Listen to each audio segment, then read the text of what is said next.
जो भी कुछ देख रहे हो, जो तुम स्पर्श कर रहे हो, जहां चल रहे हो, जहां बैठ रहे हो, जो बोल रहे हो, यहाँ सब भजन है। वास्तविक वास्तविक बात, बिल्कुल बिल्कुल विश्वास करने वाली बात है। जो देख रहे हैं, जो सुन रहे हैं, जो बोल रहे हैं, जहां चल रहे हैं, जहां बैठे हैं, सब भजन है। इससे अद्भुत बात क्या होगी? कैसे? राधा करावचित पल्लव वल्लरी के, ये जो लताएं हैं, द्रुम है, बेलियां है, पुष्प है, पल्लव है, ये दर्शन में आ रहे ना। प्रथम श्री महारानी जो कि कृपा दृष्टि से सींचे हुए हैं, और श्री जी का कर स्पर्श इन सबको प्राप्त है। इससे बड़ा भजन क्या होगा? स्वयं स्वामिनी जो इनके नीचे खेलती हैं, विहरण करती हैं, ये वृंदावन की लताएं। आप जहां भी जाओ कहीं ना कहीं तो दर्शन होता ही है। यहाँ तो सौभाग्य है कि पीछे और इधर, ये सबसे बड़ा भजन है।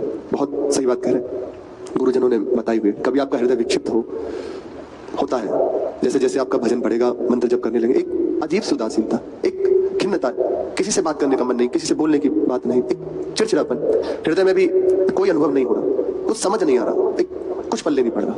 वो जो मार्ग में चलते हैं उनके सब होता है। कहा है कि ऐसी जब भी स्थिति हो तो बैठ जाओ, बस शांत चित्त होकर, और लताओं को देखने लगो। ये लताएं समाधि प्रदान कर देती है। देखते देखते आपके हृदय को शांत कर देंगे। केवल दर्शन, कुछ नहीं करना, बैठ जाओ, प्रणाम करो और ऐसे बस बैठ जाओ, लताओं का दर्शन करने लगो। थोड़ी देर में देखना आपका चित्त फिर से वैसे उसी धारा में बहने लगेगा। इनकी कृपा प्राप्त होगी। ये साक्षात मूर्तिमान भजन है। और राधा पदांक विलसन मधुर स्थली के, यहाँ भजन करना नहीं है, यहाँ हो रहा है, यहाँ सब कुछ भजन है।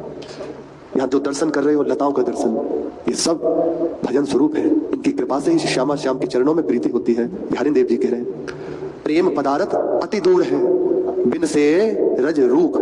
इन लताओं का बिना सेवन किए, बिना इनकी सेवा किए, रजरानी की सेवा किए बिना, उसका स्पर्श किए बिना किसी को प्रेम प्राप्त नहीं हो सकता।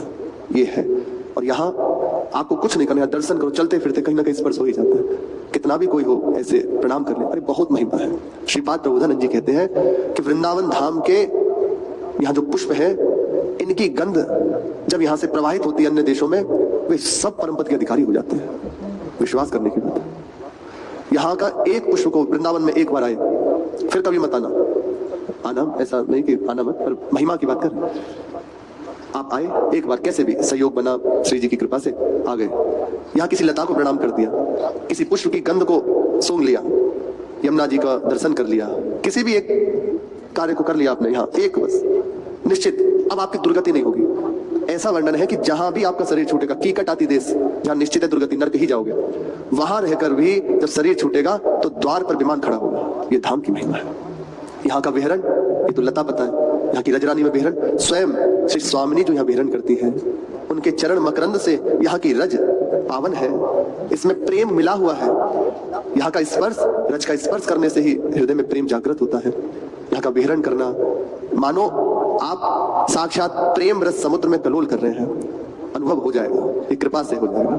यहाँ वास्तविक अपने से कुछ नहीं होता, अपने से कुछ करना नहीं होता, यहाँ सब हो रहा है। जैसे जैसे प्रभु कृपा करेंगे ये कराते जाएंगे। अभी अनुभव इसलिए नहीं करा रहे कि यदि, क्योंकि पूर्ण चित्त समर्पित नहीं है, अभी अनुभव की वृत्ति आने लगे कि ऐसा ऐसा, तो अहम जागृत हो जाए और अहम का स्वरूप है गिरा देना। इसलिए प्रभु उपासक की अनुभूतियों को स्वयं छुपा कर रखते हैं, बहुत संभाल के चलाते हैं। बहुत विलक्षण बात है। तो यहाँ का विहरण स्वयं लाडली जो करती है, उनके चरण मकरंद से ये रज अभिषिक्त है, इसमें प्रेम सम्मिलित है। इसको मस्तक पे लगा, इसमें विहरण करो, परम भजन हो रहा है। राधा यशो मुखर मत खगावली के। और भजन आप कुछ मत कीजिए। सुबह सुबह उठते हैं तो सहज में कान में पड़ता होगा, ये जो पक्षी हैं उनकी चहचहाहट, मोर की ध्वनि सुबह सुबह होती है। आप कोई प्रयास मत कीजिए, सुनने को मिलती है 3, 4, 2, 2:30, 3 बजे, 4 बजे, और अभी भी वो आपस में चहचहा। ये वेदों का, परम वेदों का फल है, चरम वेदों का फल है। श्रीपाद प्रबोधानंद जी कहते हैं वृंदावन धाम के पक्षियों की यदि चहचहाहट सुन ली तो मानो समस्त वेदों के पारण का फल मिल गया। वेदों को पढ़ना कितना कठिन है, उनको समझना कितना कठिन है, उसका फल आपको प्राप्त हो गया एक बार जो श्रवण हो गया, परम भजन। इसलिए कह रहे हैं वृंदावन में आ जाओ, बस यहाँ के पास कर लो, श्यामा श्याम को ये मिला देगा। यहाँ सब सामग्री है।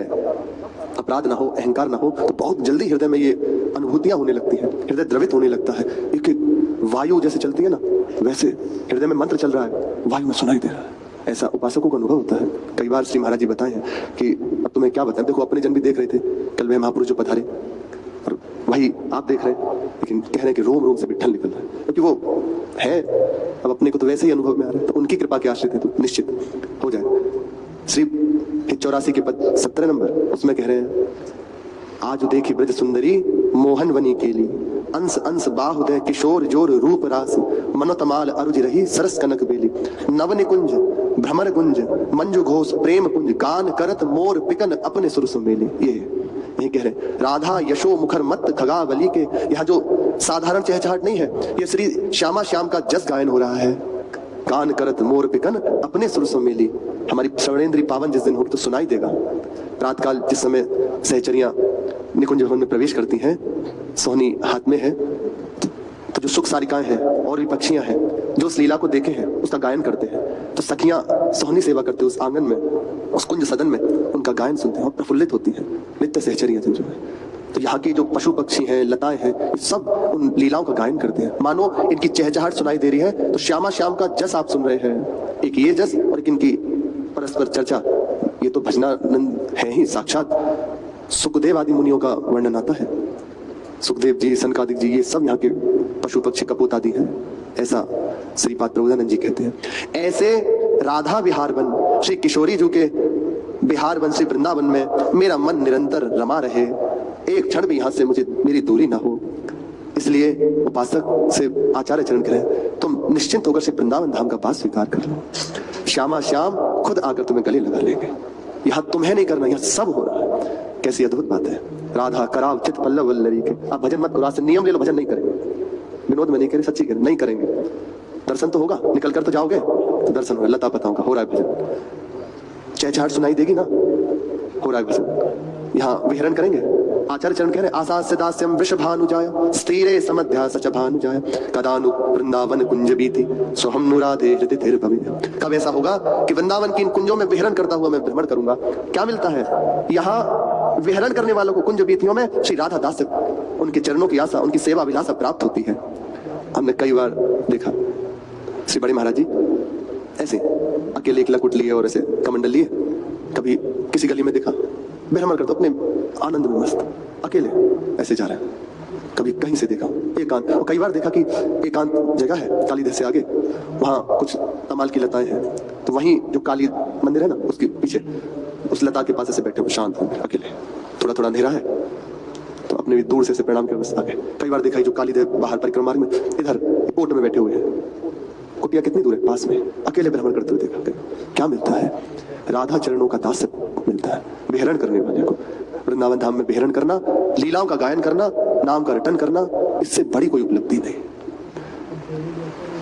चहचहाट सुनाई देगी, आप कुछ ना करें तब भी पक्षियों की, तो उनके द्वारा जो श्री श्यामा श्याम का जस गायन हो रहा है वे आपके श्रवण में पड़ेगा, और उसका फल है गावत श्रवणन सुनत सुखाकर विश्व दुरित दमन। श्यामा श्याम की चरणों की रति प्रदान कर देगी। ये यहाँ भजन ही भजन, इसलिए वृंदावन धाम का बात स्वीकार कर लो। आचार्य कह रहे मेरा मन ऐसे वृंदावन धाम में निरंतर रमा रहे, जहां मेरी महारानी जी का जस गायन हो रहा है, उनके द्वारा ये पल्लव स्पर्श किए हुए हैं, उनकी कृपा दृष्टि से पोषित किए हुए हैं, उनका जस गायन ये समस्त वृंदावन का वैभव करता है। वे अपने श्री चरणों से यहाँ विहरण करती है। ऐसे वृंदावन धाम में मेरा मन रमता रहे, उपासक को भी ही चाहिए, बस कोई और विचार नहीं, कोई और साधन की बात नहीं। धाम का वास, श्यामा श्याम के चरणों का आश्रय, उनके जस का गायन, उनके वृंदावन धाम में विहरण करना हो गया परम भजन, सबसे बड़ा भजन। प्रसंग श्री मीरा जी का चल रहा है। चित्तौड़ से और मेवाड़ से जो राजपुरोहित जी, सामंत आदि आए हुए हैं, उन्होंने विचार किया कि 5-6